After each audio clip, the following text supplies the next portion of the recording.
Montrons dans la première partie de cet exercice que la matrice A est diagonalisable. Tout d'abord, on commence par calculer le polynôme caractéristique de A. Le déterminant de 1 moins x est l'identité. Et ça, on peut écrire c'est 3 moins x, 2 moins 1, 0, 4 moins x, 0, moins 1, 2, 3 moins x. Maintenant, on ajoute ou bien on fait la soustraction de la première colonne par la dernière. On trouve que 3 moins x moins 1, moins 1 c'est 4 moins x. 2 moins 2, c'est 0. Moins 1, moins 3 moins x, c'est x moins 4. 0, 0. Excusez-moi, 0, c'est 4 moins x et 0. Moins 1, 2, 3 moins x. Et maintenant, on fait, ou bien on ajoute la première ligne à la dernière. X moins 4 plus 4 moins x, c'est 0. 0 plus 0, c'est 0. 3 moins x plus moins 1, c'est 2 moins x. Et là, 0, 4 moins x, 2, 4 moins x, 0 et moins 1. Et on vient de trouver le déterminant d'une matrice triangulaire. Donc, c'est le produit d'éléments de la diagonale. 4 moins x au carré multiplié par 2 moins x.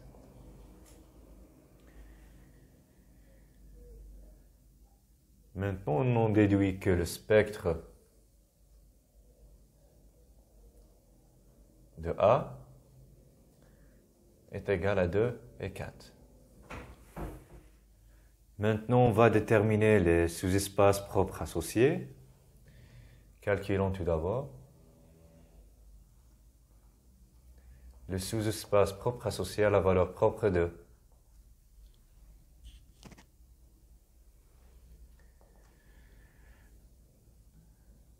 Donc, un élément I est dans E2 de A. J'écris I, c'est X, Y, Z. Alors, ça appartient à E2 de A. Si et seulement si. Matrice A moins 2, l'identité, multipliée par la matrice colonne X, Y, Z, est égale à la matrice colonne nulle. C'est équivalent à dire que je calcule cette matrice ici. 3 moins 2, c'est 2, c'est 1. 4 moins 2, c'est 2. 3 moins 2, c'est 1. Et là, 2 moins 1, 0, 0, moins 1 et 2.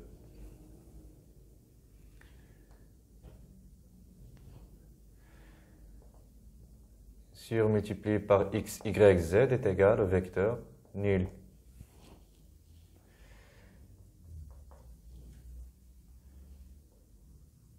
Et donc, je trouve un système d'équations. 1 multiplié par x, x moins z égale 0.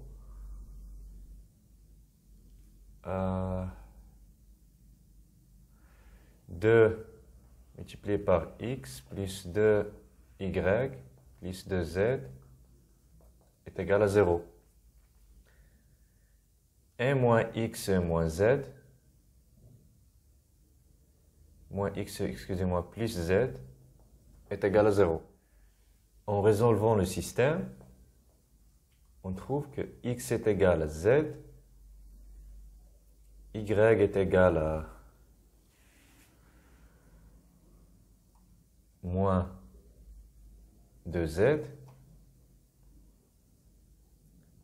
et je peux varier z. Z appartient à R. C'est-à-dire que le vecteur I possède la forme z moins 2 Z, Z. Autrement dit, le vecteur U appartient au sous-espace engendré par le vecteur 1, moins 2, 1.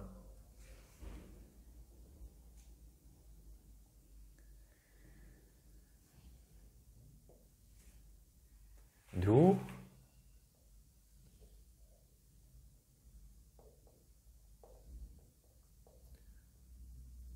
E2 de A est égal au sous-espace engendré par le vecteur 1, moins 2, 1. Et calculons maintenant le sous-espace associé à la valeur propre 4.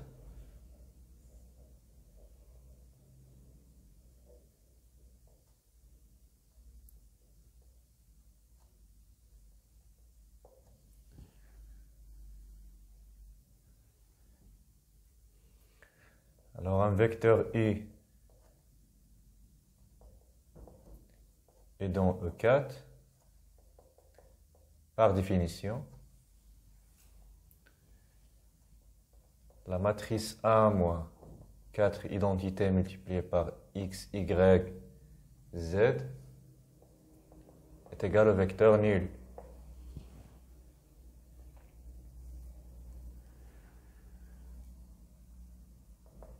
C'est-à-dire que je calcule cette matrice ici. 3 moins 4, ça fait moins 1. 0, 4 moins 4. Et 3 moins 4, c'est moins 1. Et ici, 2, moins 1, 0, 0, moins 1 et 2.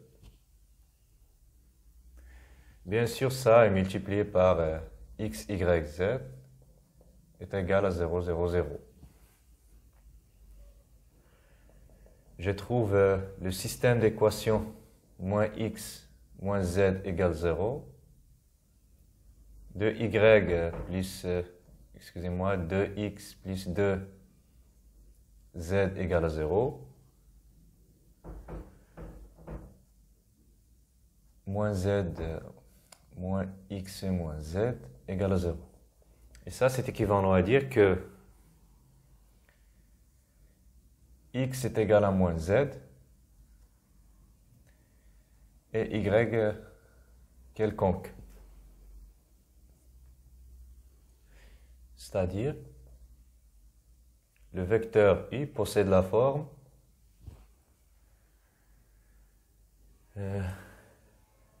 moins z, y, z.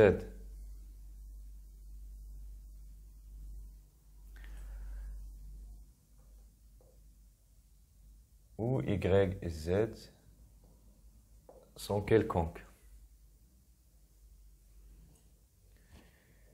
D'où,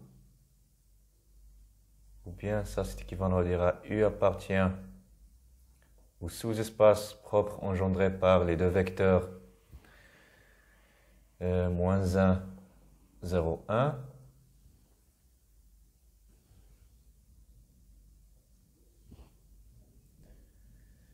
Et 0, 1, 0. D'où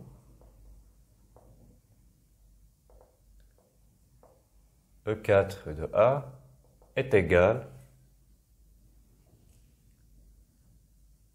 vect moins 1, 0, 1, 0, 1, 0.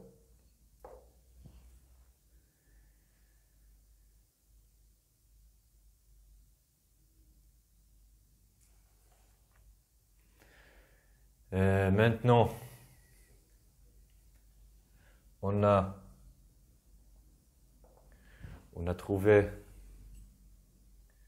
que la dimension de E2 de A, espace associé à la valeur propre 2, est égale à 1. Alors je rappelle que, ou bien ici on a calculé le polynôme caractéristique, oui. Ça c'est égal à moins x moins 4 au carré x moins 2.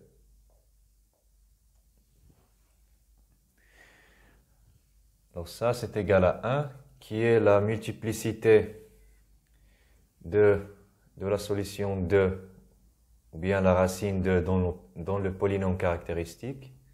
Donc ici, on a 1, ça c'est 1. Et on a la dimension de E4 de A est égale à 2, qui est bien la multiplicité de la racine 4 dans le polynôme caractéristique. Donc c'est 2. Maintenant, d'après un résultat du cours, ces deux propriétés font bien du A une matrice diagonalisable. D'où A est diagonalisable.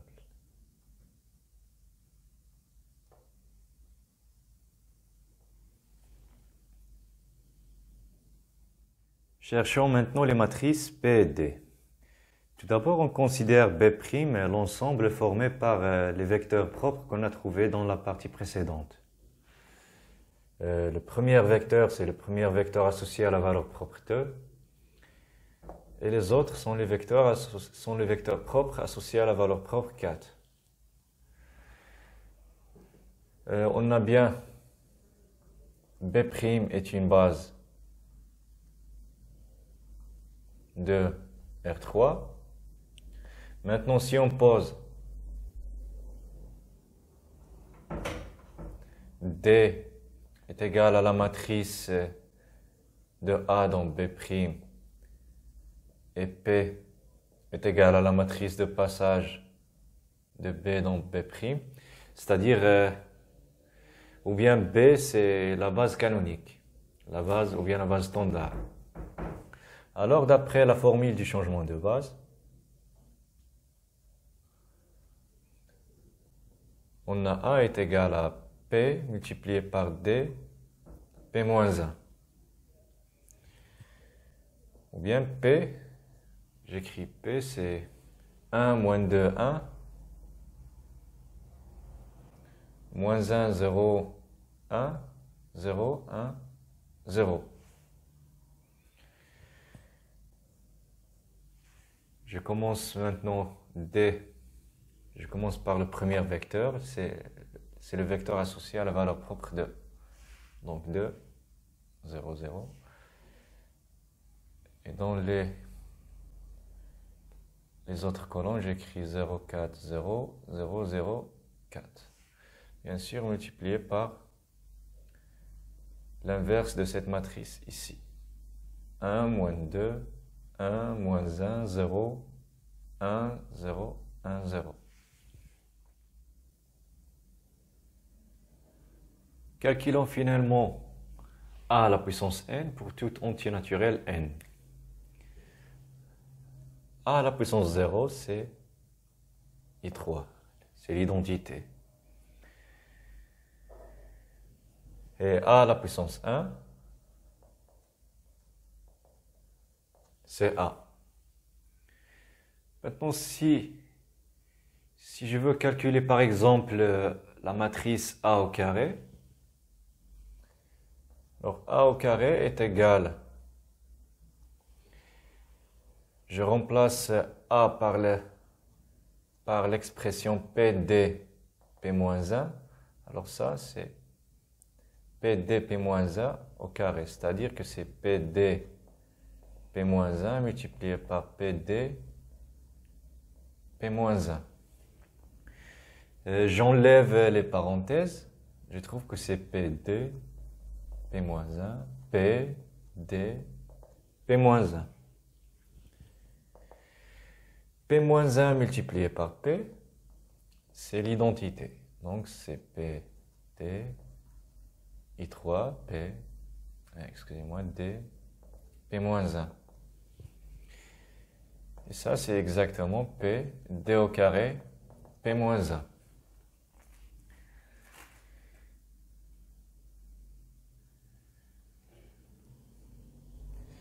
En général, Si on veut calculer par exemple a à la puissance n pour n supérieur ou égal à 2, on va trouver que a à la puissance n est égal à p d à la puissance n, p moins 1. Et d à la puissance n, c'est le produit de la matrice de 4, 4. C'est une matrice diagonale par elle-même n fois. Et ça, c'est 2 à la puissance n, 4 à la puissance n, 4 à la puissance n, et 0 dans le reste.